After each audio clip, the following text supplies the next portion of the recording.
চুরির অভিযোগে মারধর করা হলো এক যুবককে। মারধর করলেন স্থানীয় বাসিন্দারা, তাকে উদ্ধার করলো পুলিশ। এক যুবককে বেধড়ক মারধরের অভিযোগ উঠল স্থানীয়দের বিরুদ্ধে। প্রতিবেশীর ঘরে নগদ 53,000 টাকা ও সোনার গহনা মিলিয়ে প্রায় 3 লক্ষ টাকার সামগ্রী চুরির অভিযোগ উঠেছিল এক যুবকের বিরুদ্ধে। তাকে ধরে নিয়ে মারধর করা হয় বলে অভিযোগ ওঠে। মারধর করেন স্থানীয় বাসিন্দারা, তাকে ঘটনাস্থল থেকে উদ্ধার করেন পুলিশ। ঘটনাটি ঘটেছে দক্ষিণ 24 পরগনার ক্যানিংয়ে।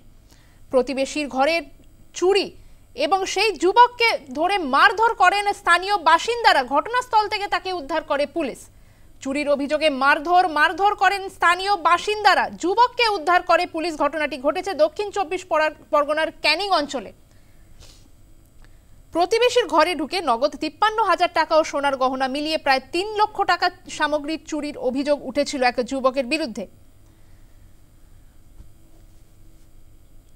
আমাদের সঙ্গে ফোনে রয়েছেন প্রতিনিধি প্রসেনজিৎ সাহা। প্রসেনজিৎ, চুরির অভিযোগে যুবককে মারধরের ঘটনা ঘটেছে, অভিযোগ উঠেছে, কি জানা যাচ্ছে?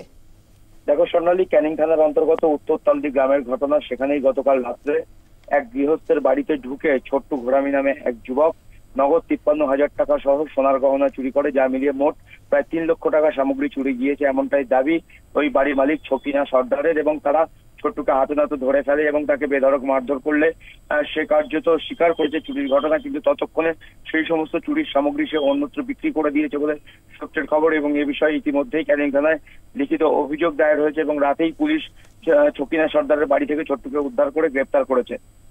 ধন্যবাদ প্রসেনজিৎ।